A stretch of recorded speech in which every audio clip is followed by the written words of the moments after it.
So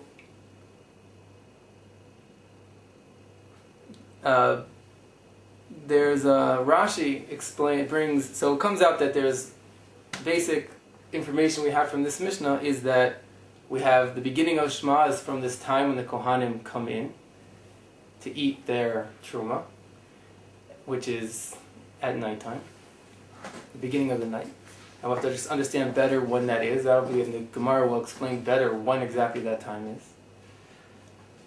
And until we have three opinions, but really more like two opinions, that when do you have until when, and Rabbi Eliezer who holds until you have 4 hours of the night, 4 or 1/3 of the night.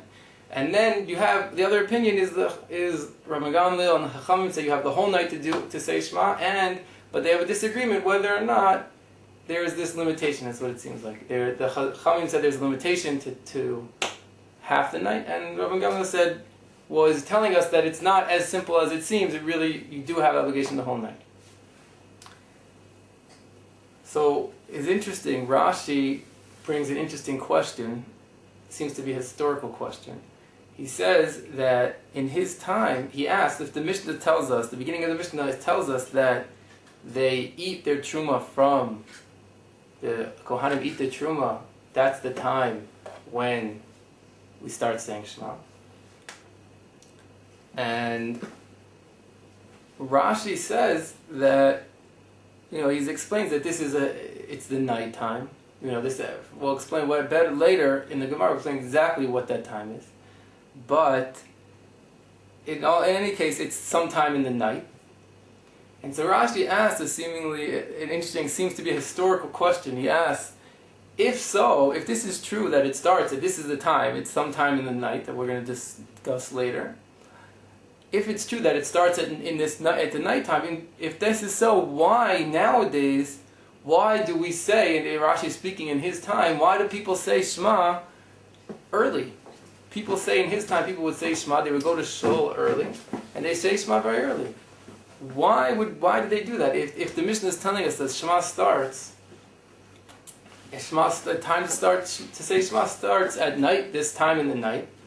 So apparently in Rashi's time, people would go to shul much earlier than nighttime, and they would daven. They would say Mariv. They would say the evening prayers then, way before this time that the Mishnah is telling us right now, which we still don't exactly know when it is, but we'll figure out. But in any event, Rashi knew that his time, they were saying it before what this time is the Mishnah is telling us. So how do we understand that? So Rashi explains that there's a separate thing that when they were saying it for a separate reason, that when they would daven Mariv early. For some reason they were able to do that. That's also something we'll describe later in the Mishnah and the Gemara. When is the time for davening Mariv? But they could daven Mariv before it was actually nighttime. And since they were davening Mariv, they said Shema as part of the davening of Mariv. That's like as we say today. But they weren't doing it to fulfill the mitzvah. So when did they fulfill the mitzvah?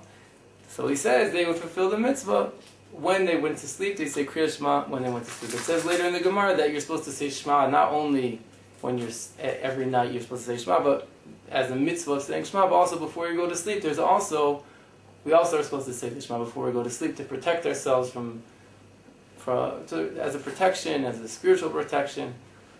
It's also, hopefully we'll get to that in the Gemara. And so when they say that, when they would say it on their bed, that's when they would be Yotzei the Shema. But is it right? But the Shema that they said earlier, before it was nighttime, was no good. So it's interesting. Rashi starts with this sort of historical background of his time that people would say Shema at a very early time, but we shouldn't be confused to think that that's okay. And really, you have to say it at nighttime. And if you would say Shema earlier, you have to say it again later at nighttime. In order, and it happens nowadays. There are places where people daven Mariv early, and if a person would do that, they would have to say Shema later. And night after the night became night, and if they're going to say Shema again when they go to sleep, so that would be able to fulfill their mitzvah with that Shema. Next.